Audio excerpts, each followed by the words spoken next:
आपका प्यार और बाबा का आशीर्वाद, इन दोनों के साथ आज हम पहुंचे हैं श्री साई सच्चरित्र के अध्याय 9 पर। चलो शुरू विलंब न करते हुए शुरू करते हैं श्री साई चरित्र का अध्याय 9।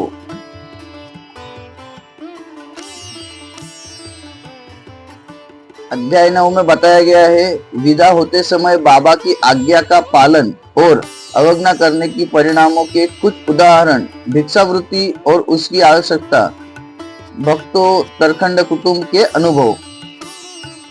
गत अध्याय के अंत में केवल इतना ही संकेत दिया गया था कि लौटते समय जिन्होंने बाबा के आदेशों का पालन किया वे सुकुशल घर लौटे और जिन्होंने अवज्ञा की उन्हें दुर्घटनाओं का सामना करना पड़ा। इस अध्याय में यह कथन अन्य कई पुष्टिकारक घटनाओं और अन्य विषयों के साथ विस्तार पूर्वक समझाया जाएगा। पिछले अध्याय में ऐसा बताया गया था कि हम जब बाबा से मिलते हैं और जब घर के लिए लौटते तो हम बाबा को पूछते, बाबा हम जा रहे हैं, तो बाबा बोलेंगे ना कि रुको, तो रुक जाने का। अगर उन्होंने कहा रुको और हम नहीं रुके तो थोड़ी दिक्कत का सामना हमें करना पड़ता था, वो बताया गया है। अभी आगे पढ़ते हैं। शिरडी यात्रा की विशेषता। शिरडी यात्रा की एक विशेषता यह थी कि बाबा की आज्ञा के बिना कोई भी शिरडी में प्रस्थान नहीं कर सकता था और यदि किसी ने किया भी तो मानो उसने अनेक कष्टों का निमंत्रण दे दिया। परंतु यदि किसी को शिरडी छोड़ने की आज्ञा हुई तो फिर वह उसका ठहरना नहीं हो सकता था। जब भक्तगण लौटने के समय बाबा को प्रणाम करने जाते तो बाबा उन्हें कुछ आदेश दिया करते थे जिनका पालन अति आवश्यक था। यदि इन आदेशों की अवज्ञा कर कोई लौट गया तो निश्चित ही उसे किसी न किसी दुर्घटना का सामना करना पड़ता था। ऐसे कुछ उदाहरण यहाँ दिए जाते हैं। तात्या कोटे पाटिल। एक समय तात्या कोटे पाटिल तांगे में बैठकर कोपरगांव के बाजार जा रहे थे। वो शीघ्रता से मस्जिद में आए, बाबा को नमन किया और कहा कि मैं कोपरगांव की बाजार को जा रहा हूँ। बाबा ने कहा, शीघ्रता न करो, थोड़ा ठहरो, बाजार जाने का विचार छोड़ दो और गांव के बाहर न जाओ। उनकी उतावले को देखकर बाबा ने कहा, अच्छा कम से कम सामा को तो साथ लेते जाओ। बाबा की आज्ञा की अवहेलना करके उन्होंने तुरंत तांगा आगे बढ़ाया। तांगे के दो घोड़े में से एक घोड़ा जिसका मूल्य लगभग 300 रुपए था, अति चंचल और द्रुतगामी था। रास्ते में सावली वीर ग्राम पार करने के पश्चात ही वह अधिक वेग से दौड़ने लगा। अकस्मात की उसकी कमर में मोच आ गई। उसके कमर में अचानक में मोच आ गई। वह गिर पड़ा। अद्यपि तात्या को अधिक चोट तो न आई, परंतु उन्हें अपनी साई माँ के आदेशों की स्मृति अवश्य हो आई। एक अन्य अवसर पर कोलार गांव को जाते हुए भी उन्होंने बाबा के आदेशों की अवज्ञा की थी और ऊपर वर्णित घटना के समान ही दुर्घटना का उन्हें सामना करना पड़ा था। एक बार ऐसा होता है कि तात्या कोटे पाटिल को बाबा रोक देते हैं कि कुछ देर रोको। वो बाजार के लिए जाते रहते हैं लेकिन कुछ देर रुको बोलते तो तात्या सुनते नहीं है, नहीं तो सामा को ले जाते हैं। वो खुद ही चले जाते और घोड़े को अचानक मोच आती है और उनका अकस्मात होता है, लेकिन उनको कुछ नहीं होता और बाबा की बात याद आती है। चले आगे पढ़ते हैं। एक यूरोपियन महाशय। एक समय बंबई के एक यूरोपियन महाशय नाना साहेब चांदोस्कर से परिचय पत्र प्राप्त कर किसी विशेष कार्य से शिरडी आए। उन्हें एक आलीशान तंबू में ठहराया गया। वे तो साईं बाबा के समक्ष नत होकर करकमलों का चुंबन करना चाहते थे। इसी कारण उन्होंने 3 बार मस्जिद की सीढ़ियों पर चढ़ने का प्रयत्न किया, परंतु बाबा ने उन्हें अपने समीप आने से रोक दिया। उन्हें आंगन में ही ठहरने और वहीं से दर्शन करने की आज्ञा मिली। इस विचित्र स्वागत से अप्रसन्न होकर उन्होंने शीघ्र ही शिरडी से प्रस्थान करने का विचार किया और विदा लेने के हेतु वे वहां आए। बाबा ने उन्हें दूसरे दिन जाने और शीघ्रता न करने की राय दी। अन्य भक्तों ने भी उन्हें बाबा के आदेश का पालन करने की प्रार्थना की, परंतु वे सबकी उपेक्षा कर तांगे में बैठकर रवाना हो गए। कुछ दूर तक तो घोड़े ठीक ठीक चलते रहे, परंतु सावली वीर नामक गांव पार करने पर एक सावली विहार नामक गांव पार करने पर एक बाईसिकिल सामने से आई, जिसे देखकर घोड़े भयभीत हो गए और द्रुत गति से दौड़ने लगे। वीर नामक गांव पार करने पर एक बाईसिकल सामने से आई, जिसे देखकर घोड़े भयभीत हो गए और द्रुत गति से दौड़ने लगे। फलस्वरूप तांगा उलट गया और महाशय जी नीचे लुढ़क गए और कुछ दूर तक तांगे के साथ घसीटते चले गए। लोगों ने तुरंत ही दौड़कर उन्हें बचा लिया, परंतु चोट अधिक आने के कारण उन्हें कोपरगांव के अस्पताल में शरण लेनी पड़ी। इस घटना से भक्तों ने शिक्षा का ग्रहण की, जो बाबा के आदेशों की अवहेलना करते हैं उन्हें किसी न किसी प्रकार दुर्घटना का शिकार होना ही पड़ता है, और जो आज्ञा का पालन करते हैं वे सुखसूल और सुखपूर्वक घर पहुंच जाते थे। भिक्षावृत्ति की आवश्यकता। अब हम भिक्षावृत्ति के प्रश्न पर विचार करेंगे। संभव है कुछ लोगों के मन में संदेह उत्पन्न हो कि जब बाबा इतने श्रेष्ठ पुरुष थे तो फिर उन्होंने आजीवन भिक्षावृत्ति पर क्यों निर्वाह किया। इस प्रश्न को दो दृष्टिकोणों से समक्ष रखकर हल किया जा सकता है। पहला दृष्टिकोण, भिक्षावृत्ति पर निर्वाह करने का कौन अधिकारी है। शास्त्रानुसार वे व्यक्ति जिन्होंने 3 मुख्य आसक्तियों, 1 कामिनी, 2 कांचन और 3 कीर्ति का त्याग कर आसक्ति मुक्त हो संन्यास ग्रहण कर लिया हो, वे ही भिक्षावृत्ति के उपयुक्त अधिकारी है, क्योंकि वे अपने गृह में भोजन तैयार कराने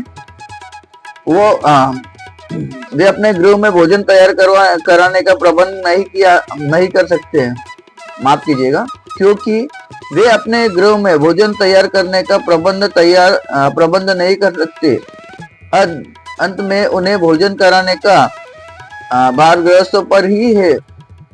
श्री साईं बाबा न तो गृहस्थ थे और न वानप्रस्थी, वे तो बाल ब्रह्मचारी थे। उनकी यह दृढ़ भावना थी कि विश्व ही मेरा गृह है। वे तो स्वयं ही भगवान वासुदेव विश्व पालन करता तथा परम ब्रह्म थे।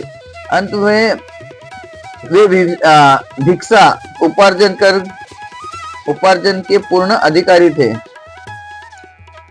साईं बाबा हम सबको अपना परिवार ही समझते थे, इसलिए उन्होंने कभी, वो तो ब्रह्मचारी रहे और हमसे ही लेकर उन्होंने अपने घर वाले से क्या मांगना, एक ही जैसा है हमारे से, वो भी हमारे साथ ही रहते थे।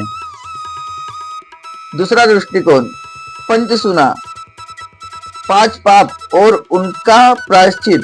सबको यह ज्ञात है कि भोजन सामग्री या रसोई बनाने के लिए गृहस्थाश्रमियों को 5 प्रकार की क्रियाएं करनी पड़ती है।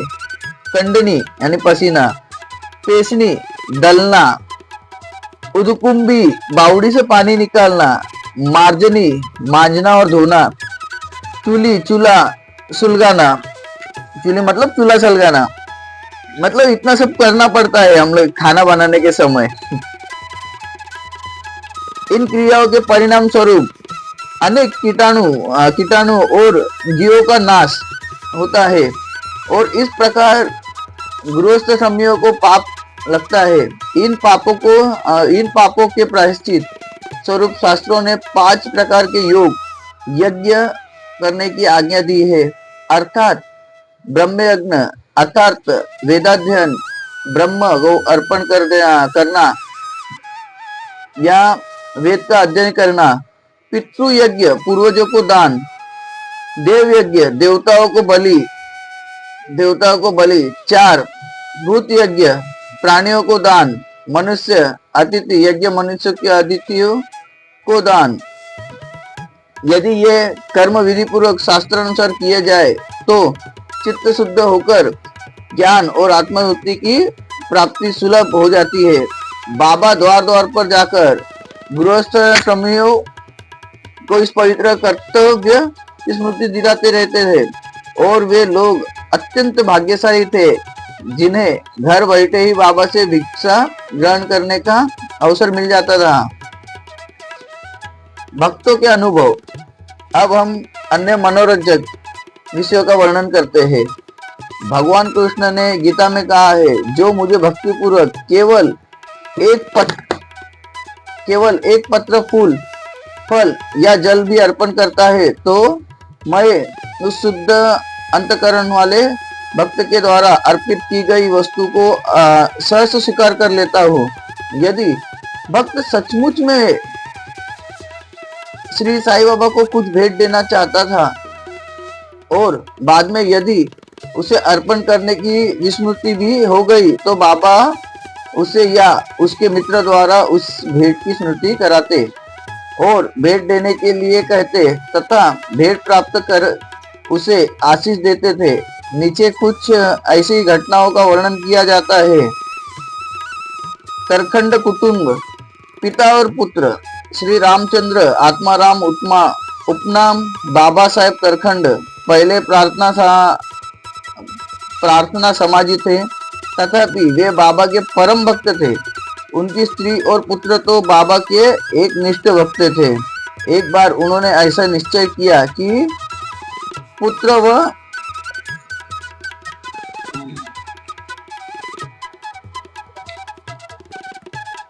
उसकी माँ ग्रीष्मकालीन छुट्टियां शिरडियों में ही व्यतीत करते, परंतु पुत्र बांद्रा छोड़ने को सहमत नहीं हुआ।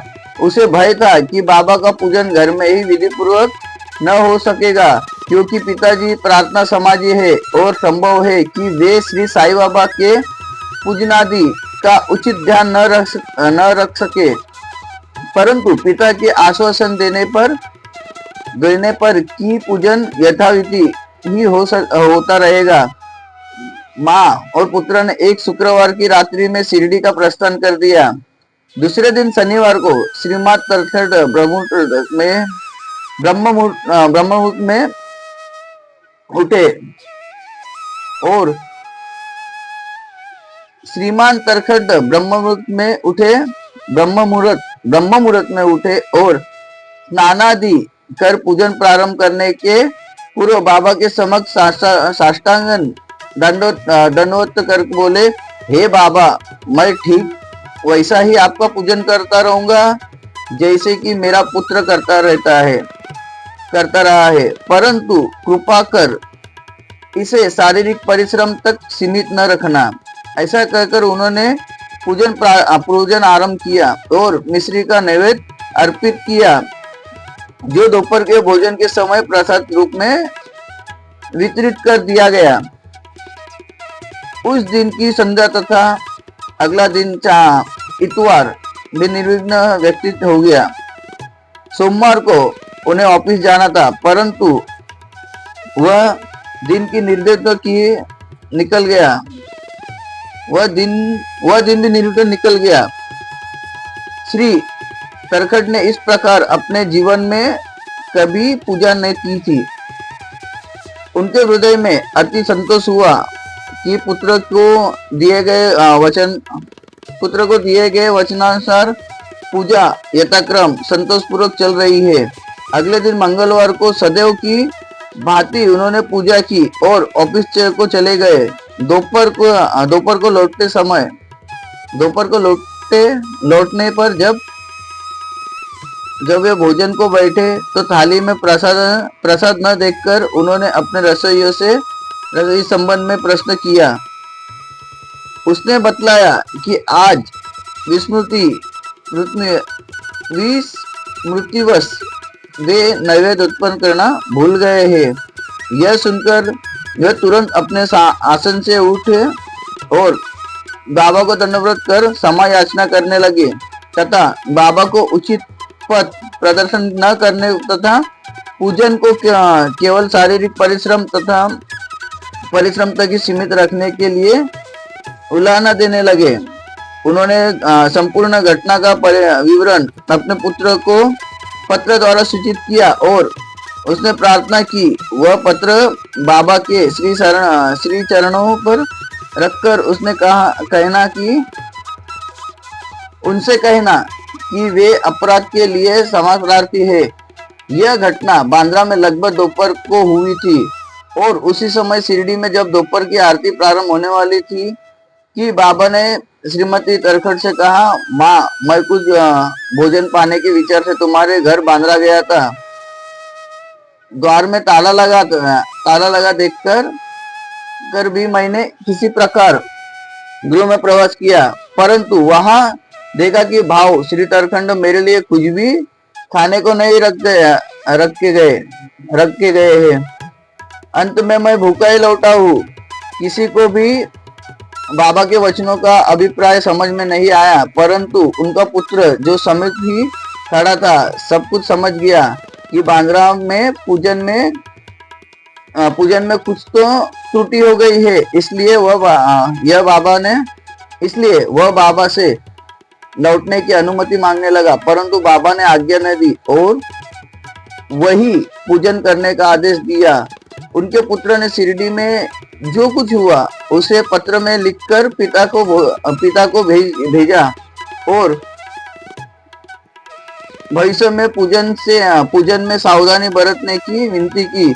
दोनों पत्र डाक द्वारा दूसरे दिन दोनों पक्षों को मिले। सावधानी बरतने की विनती की। दोनों पत्र डाक द्वारा, पहले डाक था, दूसरे दिन दोनों पक्षों को मिले। क्या कहना, घटना आश्चर्यपूर्ण नहीं है। श्रीमती तरखड़। एक समय श्रीमती तरखड़ ने 3 वस्तुएं अर्थात एक भरित भुरतानी मसाला मिश्रित भुना हुआ बैगन और दही, 2 काचरिया बैगन के गोल टुकड़े घी में तले हुए और 3 पेड़ा मिठाई बाबा के लिए भेजी। बाबा ने उन्हें किस प्रकार स्वीकार किया, इसे अब हम देखेंगे। बांद्रा के श्री रघुवीर भास्कर पुरंदरे बाबा के परम भक्त थे। एक समय वे शिरडी को जा रहे थे। श्रीमती तरखड़ ने श्रीमती पुरंदरे को 2 बैगन दिए और उनसे प्रार्थना की कि शिरडी पहुंचने पर वे एक बैगन का भुर्ता और दूसरे का काचरिया बनाकर बाबा को भेंट कर दे। शिरडी पहुंचने पर श्रीमती पुरंदरे भरता लेकर मस्जिद गई। बाबा उसी समय भोजन को बैठे ही थे। बाबा को वह भुर्ता बड़ा स्वादिष्ट प्रतीत हुआ। इस कारण उन्होंने थोड़ा थोड़ा सभी को वितरित किया। इसके पश्चात ही बाबा ने काचरिया लाने को कहा। राधा कृष्ण माई के पास संदेशा भेजा गया कि बाबा काचरिया मांग रहे हैं। वे बड़े असमंजस में पड़ गई कि अब क्या करना चाहिए। बैगन की तो अभी रुचि ही नहीं है। अब समस्या उत्पन्न हुई कि बैगन किस प्रकार उपलब्ध हो। जब इस बात का पता लगाया गया कि भुर्ता लाया कौन था, तब ज्ञात हुआ कि बैगन श्रीमती पुरंदर ने लाई थी तथा उन्हें ही काचरिया बनाने का कार्य सौंपा गया था। अब प्रत्येक को बाबा की इस पूछताछ का अभिप्राय विविध हो गया और सबको बाबा की सर्वज्ञता पर महान आश्चर्य हुआ। दिसंबर सन 1915 में श्री गोविंद बालाराम मानकर शिरडी जाकर वह अपने पिता की अंत्येष्टि क्रिया करना चाहते थे। प्रस्थान करने से पूर्व वे श्रीमती तरखड़ से मिलने आए। श्रीमती तरखड़ बाबा के लिए कुछ भेंट शिरडी भेजना चाहती थी। उन्होंने पूरा घर छान डाला, परंतु केवल एक पेड़ के अतिरिक्त कुछ न मिला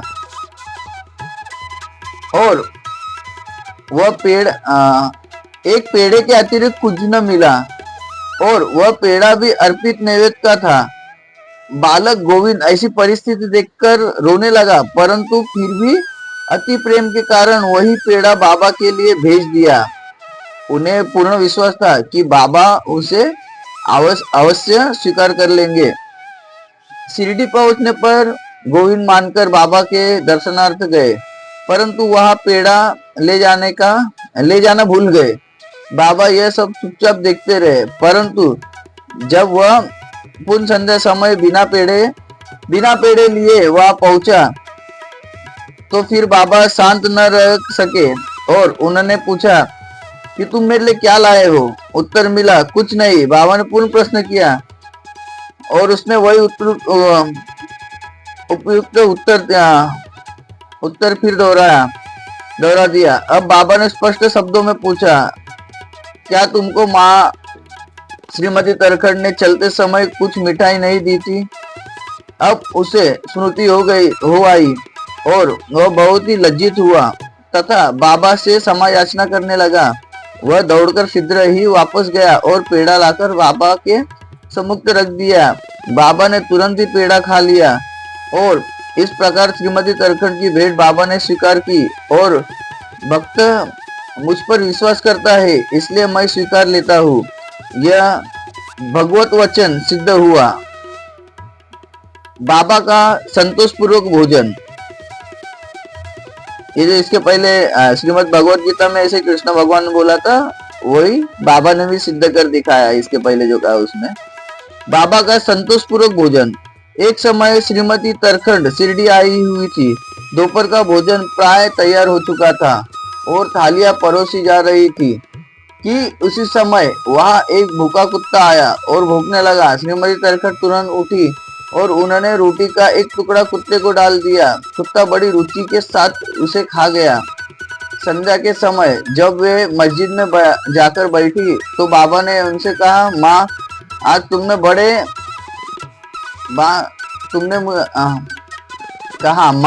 तुमने मुझे बड़े प्रेम से खिलाया।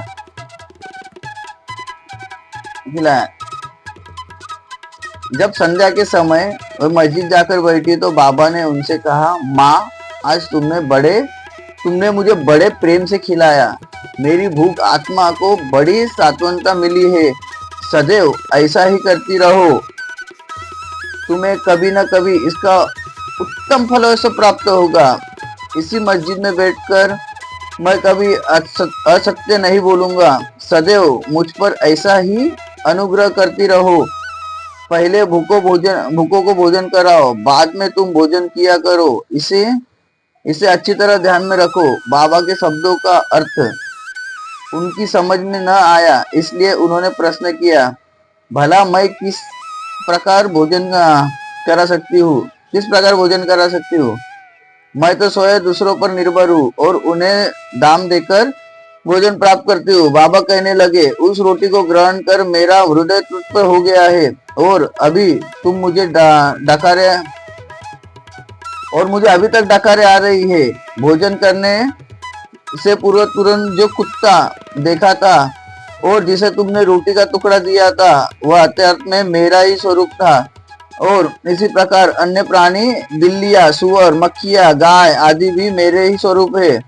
मैं ही उनके आकरों में डोल रहा हूँ। मैं ही उनके आकरों में डोल रहा हूँ। जो इन सब प्राणियों में मेरा दर्शन करता है वह मुझे अत्यंत प्रिय है। इसलिए दैत्य या भेदभाव भूलकर तुम मेरी सेवा किया करो। इस अमृत तुल्य उपदेश को ग्रहण कर वे द्रवित हो गए और उनकी आंखों से अश्रुधारा बहने लगी। गला रुंध गया और उनके हर्ष का परावार न रहा। शिक्षा, समस्त प्राणियों में ईश्वर दर्शन करो। यह ही इस अध्याय की शिक्षा है। इसमें कहा गया है कि सभी प्राणियों में, सभी पशु पक्षी, पेड़ पौधे, सभी में साई बसते हैं, ईश्वर बसते हैं। आप किसे भी मानते हो। समस्त प्राणियों में ईश्वर का दर्शन किया, यही इस अध्याय की शिक्षा है। नहीं, यो मां पश्यति सर्वश्च मयि पश्यति तस्याय न प्रणश्यामि स्वामी च मे प्रणश्यति। गीता 6 श्लोक 30। गीता का छठा अध्याय श्लोक 30।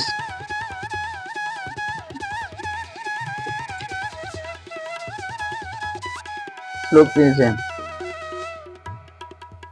उन उपनिषद गीता और भागवत का यही उपदेश है कि ईसा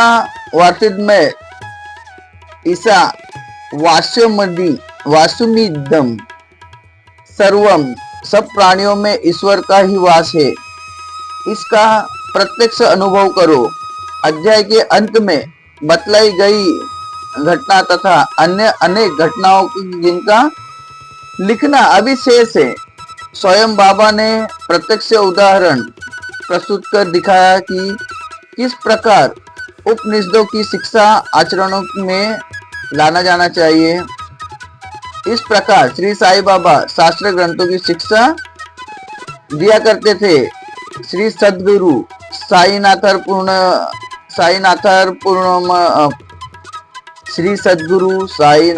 पूर्णमस्तु।